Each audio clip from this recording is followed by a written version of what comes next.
Netanagri is brought to you by Pagar Khata. Download the app now. मालिक, क्या इस बार भी लेट होगा पगार? पप्पू का, राजू का, छोटू का, सबके पगार का हिसाब करेगा तेरा मालिक मिनटों में। वो कैसे? पगार खाता के आकर्षक फीचर्स के साथ, क्योंकि स्टाफ खुश रहेगा तभी तो बिजनेस आगे बढ़ेगा। आज ही पगार खाता डाउनलोड करें। अगर आपको पता चले कि ये डिसाइसिव इलेक्टोरल इशू क्यों नहीं बन पाता है आशु, आप अपने व्यक्तिगत अनुभव से बताइए, क्योंकि हम लोगों ने देखा पलायन हुआ, कितने करोड़ लोग प्रभावित हुए, नौकरी, जीडीपी को हिट, इकोनॉमी को हिट, हेल्थ सबसे बड़ा मुद्दा नहीं बना। आज मैं आपसे बात कर रहा हूं, इस पैंडेमिक के दौर में सबसे बड़ा चुनाव बिहार में हुआ। ठीक, बिहार में स्थिति खराब है। बिहार के मंत्री हैं भाजपा के नेता मंगल पांडे, स्वास्थ्य मंत्री हैं, बंगाल में चुनाव प्रचार कर रहे हैं। ये एक उदाहरण दे रहा हूं, अलग अलग सरकारों के ऐसे बीसियों नमूने दिए जा सकते हैं। हालांकि कुछ लोग जो क्षुद्र मानसिकता के, वो इसमें भी वो अप्लाई करेंगे कि बीजेपी वाले का नाम लिया तो कांग्रेस वाले का क्यों नहीं लिया, कांग्रेस वाले का लिया तो रीजनल का क्यों नहीं लिया, कुंभ का लिया तो रमजान का क्यों नहीं लिया। इस देश को वॉट अबाउटरी ने मार रखा है। एक गलत को दूसरे गलत का उदाहरण देकर सही साबित करने की कोशिश की जाती है। आपका क्या अनुभव है इस रिपोर्टिंग और पहले की रिपोर्टिंग के दौरान? क्यों ऐसा नहीं हो पा रहा है कि लोगों के लिए शिक्षा और स्वास्थ्य सबसे बड़े मुद्दे बने? सौरभ, इस बात को शुरू करने के लिए दरअसल दिलीप कुमार जी ने एक बात कही थी पॉलिटिकल सिस्टम को लेकर के, इसको वहां से ले जाना होगा। जिस तरह की डेमोक्रेसी में हम हैं, यहाँ पॉलिटिक्स ही सर्वोपरि है, क्योंकि अल्टीमेटली सारे डिसीजन पॉलिटिकल लीडरशिप लेती है। आपके देश में कुछ अच्छा होगा तो उसके लिए भी जिम्मेदार पॉलिटिकल लीडरशिप है, कुछ बुरा होगा तो लीडरशिप ही है। तो वो जैसे फैसले लेंगे हमें उसी को आगे बढ़ाना होगा। अब आपको वैक्सीन से लेकर के टेस्टिंग को लेकर के एनडीएमए एक्ट का इस्तेमाल करते हुए सब कुछ सेंट्रलाइज कर देना है।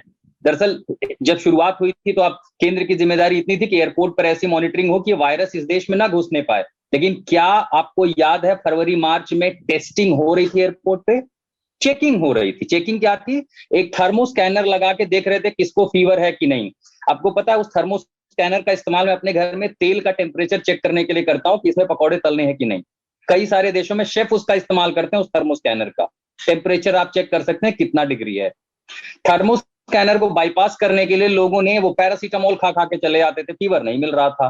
कितने दिनों बाद टेस्टिंग शुरू हुई थी, आरटीपीसीआर, एंटीजन, इन सब की। ये यहां पर कंट्रोल शुरू हो गया था। कई सारे राज्य नियम नहीं बना पा रहे थे। एमएचए नोडल मिनिस्ट्री हो गई, गृह मंत्रालय सारे फैसले आपको लेने हैं, गाइडलाइंस आप देते जा रहे थे। अब जब त्रासदी खड़ी है, न एनडीएमए एक्ट है, न गाइडलाइंस है, सब एक्चुअली दरअसल सारे राज्य आत्मनिर्भर हो गए हैं। तो पॉलिटिकल लीडरशिप की सबसे बड़ी कमी ये कि जब आपने पहले दिन जो कह दिया कि मैं घर का मालिक हूं, मैं जो कहूंगा आपको वही करना है, तो आखिरी दिन तक अगर अच्छा हुआ तो आपके लिए ताली भी बजेगी, और अगर आज बुरा हो रहा है तो जनता का सवाल बाद में, जनता लापरवाही कर रही है। यही तो आपका काम है ना घर के मालिक का, कि आपके घर के सदस्य कैसे रहेंगे, किन नियमों का पालन करेंगे, ये आपको सुनिश्चित करना होगा। जनता लापरवाह कब तक हुई? जब ये माहौल बनने लगा, कोरोना हार गया। बिहार के चुनाव में आपने भी कवर किया था, क्या कहीं पर कोरोना की बात थी? ये होगा कि हम फ्री वैक्सीन देंगे। अब आते हैं आपके इस सवाल पर कि आखिर पॉलिटिकल इश्यू क्यों नहीं बनता। वैसे पुरानी कहावत है भारत में कि जस राजा तस प्रजा। मैंने दरअसल कई सारे लोग हम समझाते थे, पुराने गुरु ये कहते हैं कि नहीं, दरअसल जैसी प्रजा वैसा राजा। ये घूम फिर कर बात हम पर आ जाती है कि कितनी बार जब चुनाव का माहौल आप 70-80 के दशक से ले लीजिए, कितने राज्यों में जनता अपने विधायक को चुनने के पहले, डिबेट के पहले, या कई बार उनके दरवाजे पर कहती है कि हमारे पास एक अस्पताल दे दीजिए। स्टैंडर्ड कहा जाता है कि एक प्राइमरी क्लिनिक हो, एक मिड पॉली क्लिनिक हो, और उसके बाद एक हॉस्पिटल हो। इस व्यवस्था की मांग क्या उठी कहीं? माफ कीजिएगा, हम आप दोनों हिंदी भाषी बेल्ट से आते हैं, क्या इस हिंदी भाषी बेल्ट में किसी जगहों पर आपने सुना है पब्लिक कह रही हो कि हमें एक यूनिवर्सिटी चाहिए, यहाँ क्लिनिक चाहिए, यहाँ अस्पताल चाहिए? दरअसल उन्माद, बाकी सारी चीजें आती तो हमारे बीच से ही है ना। हम जैसे हैं, हमारा पुलिसिंग सिस्टम भी वही निकलता है। हम ही और आप पुलिस बनते हैं, हम ही और आप बाबू बनते हैं, हम ही और आप जाकर के आगे नेता बनते हैं, हम ही और आप जो है मूवी तस्वीरें दिखाते हैं।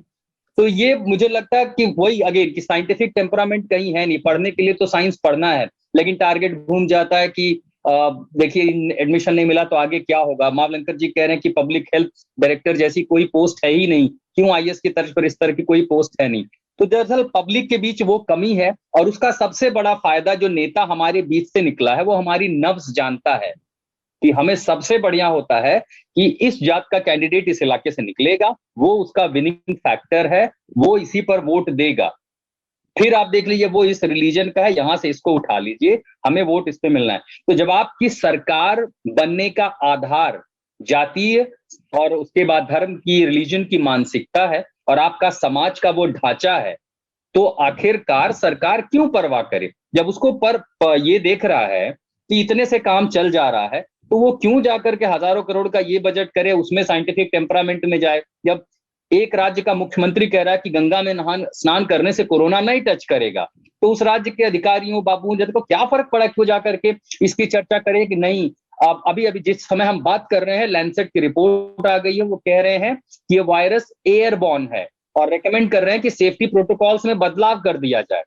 यहां तक कि आप इंडोर, यानी हम 4 लोग अपने अपने घरों में, अपने दफ्तरों में बैठे हैं, जहां ज्यादा लोग ना हो, फिर भी मास्क पहने। अब यहाँ पर एक कब्रिस्तान में आया, वहां लोग हैं, कहीं पर आग जलाई जा रही है, कहीं दफनाए जा रहे हैं, वहां 2-4 लोग ऐसे मास्क नीचे करके आले के घूम रहे। मैंने कहा अपने लिए नहीं, बच्चों के लिए सोचिए। कह रहे कोरोना ना कुछ नहीं है। मुझे ये सवाल करना पड़ा, फिर ये कब्रिस्तान में इतने लोग जो लेटे हुए हैं, ये क्या ऐसे ही चले गए? तो क्या ये कुल मिला, जवाब क्या था आशुतोष? कोई जवाब नहीं था, हंस के कोई जवाब नहीं था। लेकिन मेरी बात का फर्क इतना पड़ा कि 4 लोगों ने उसे डांटा कि ये मास्क पहन लीजिए, क्योंकि मैंने कहा कि आपके लिए नहीं है। हो सकता है आपको अपने जीने पर अच्छा ना लग रहा हो, लेकिन आप जिन लोगों से मिलेंगे, अगर यहाँ कोई एक संक्रमित आ गया, बॉडी संक्रमित आ रही है, आप उसको छू रहे हैं। सबसे दिलचस्प बात बताऊं, दिलचस्प क्या कहूंगा, मुझे देख के बुरा लग रहा है, शमशान से लेकर के कब्रिस्तान में कोई सेफ्टी प्रोटोकॉल नहीं है। सरकारी नियम तो है, एसओपी तो है, ग्लव पहने, पीपीई किट पहने, इक्का दुक्का लोग दिखाई पड़ेंगे, कोई नियम को मानने के लिए तैयार ही नहीं है। लेकिन यहां पब्लिक की गलती मैं नहीं दूंगा, सरकार की कड़ाई। आपको याद है जब पिछला लॉकडाउन लगा, 2 चालान काटे गए हर जगह। आप एक और स्टैंड देखिए, जैसे गाजीपुर पार करके आप नोएडा में, दिल्ली में घुसते हैं, डर के मारे सबके मास्क ऊपर हो जाते हैं। क्यों? क्योंकि पता है 2000 का चालान है और पुलिस नहीं छोड़ेगी, दिल्ली पुलिस मॉनिटर कर रही है। लेकिन जैसे आप नोएडा गाजियाबाद में घुसते हैं, गाड़ी से मास्क रिलैक्स करके मतलब आराम की मुद्रा में आ जाते हैं। क्यों? क्योंकि फाइन ज्यादा से ज्यादा 100-200 है। ये पता है शाम हो गई है तो पुलिस कोई बात नहीं, मिलेगी भी नहीं, सब घर चले। तो जो सख्ती दिल्ली पुलिस दिखा सकती है, वही सख्ती नोएडा गाजियाबाद की पुलिस क्यों नहीं दिखा सकती? अगर वो चालान दिल्ली की पुलिस करती है तो वही बाकी जगहों पर क्यों नहीं हो सकता?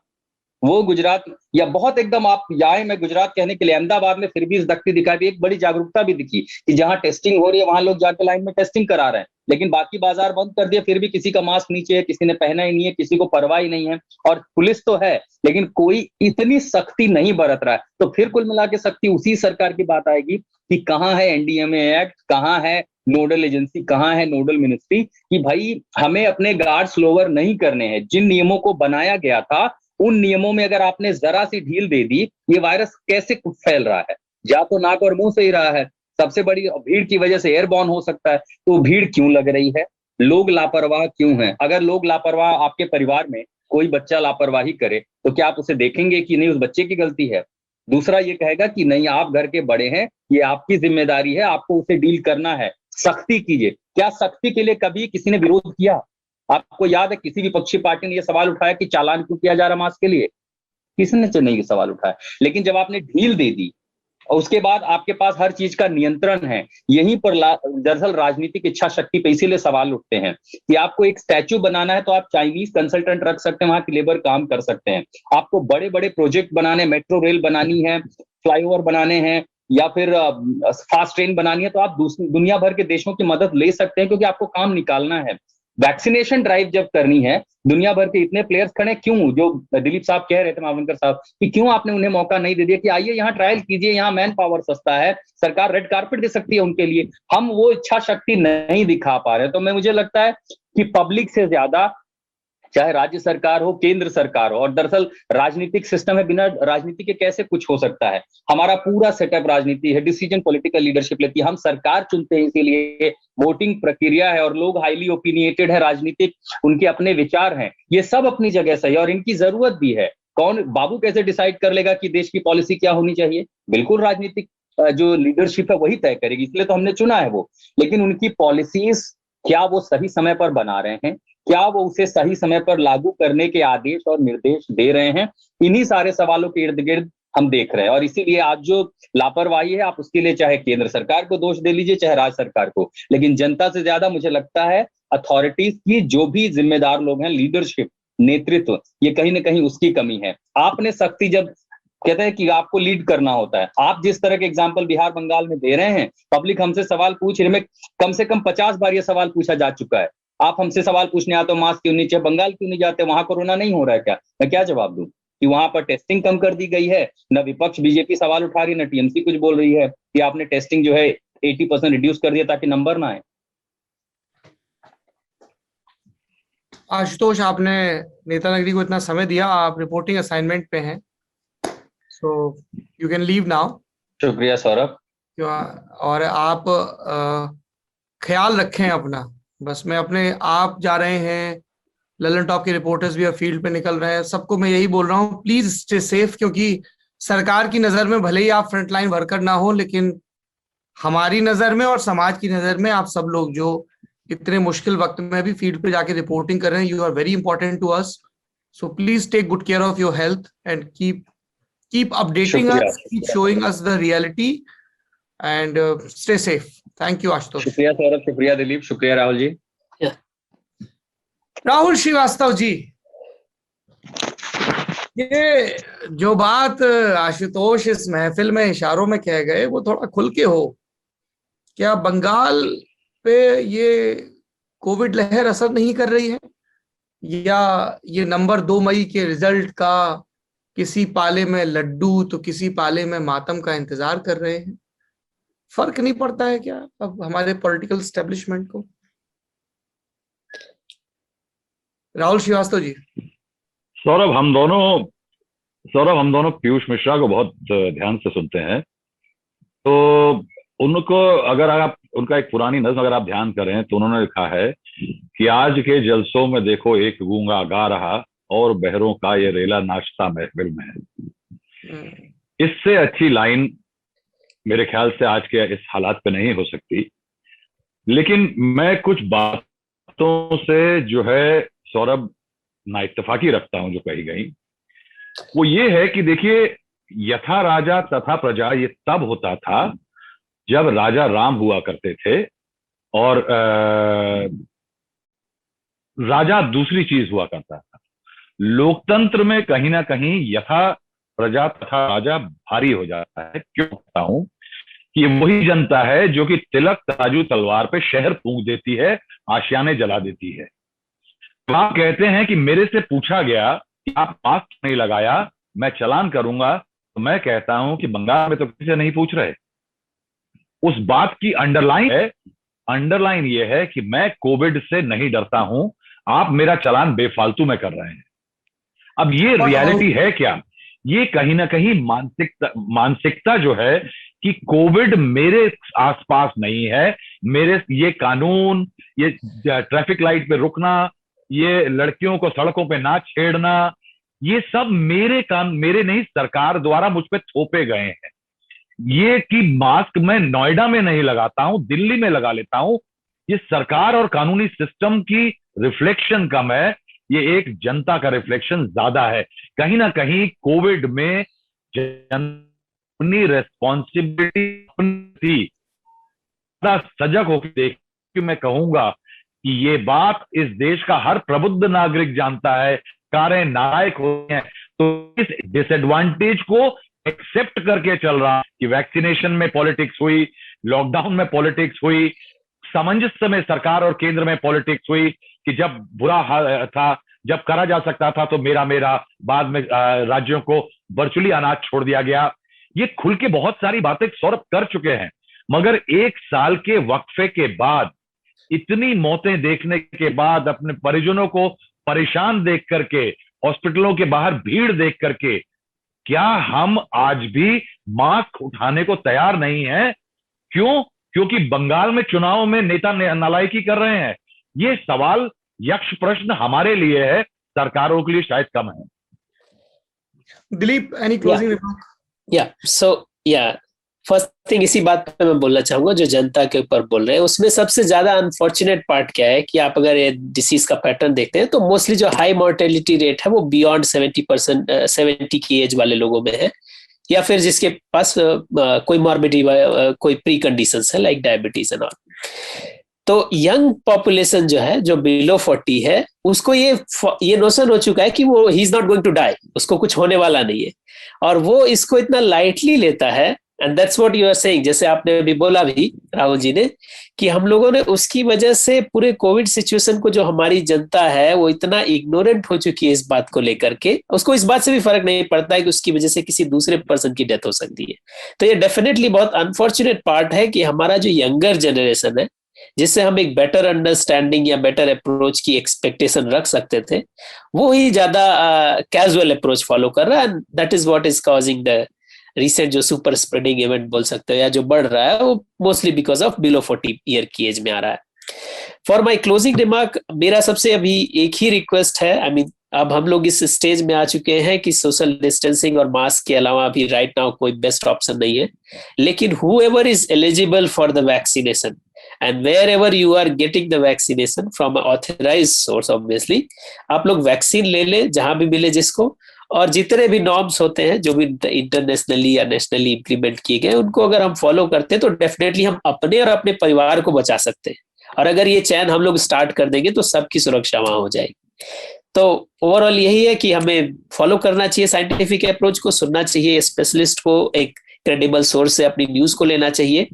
सबसे एक और इम्पोर्टेंट बात जो आप सौरभ जी, आप ने भी कवर किया था, जो व्हाट्सएप फॉरवर्ड का जो कल्चर है, जिसकी वजह से हमारे पूरा जो सिस्टम में जो साइंटिफिक अप्रोच को इट्स लाइक एंटी साइंटिफिक वो बढ़ाता है, तो उस चीज के लिए हमें बहुत जरूरी है कि लोगों को अपना न्यूज का सोर्स बहुत क्रेडिबल करना होगा, और हमारे न्यूज चैनल्स को भी ज्यादा रिस्पॉन्सिबिलिटी दिखानी होगी कि हम किसी अनक्रेडिबल रिसोर्स को दवाई बना के कोरोना की ना बेचने लगे। बिकॉज वही बात है, जैसे काढ़ा वाली बात मैं बोल रहा हूँ कि that could be a remedy for some person but it's not a cure.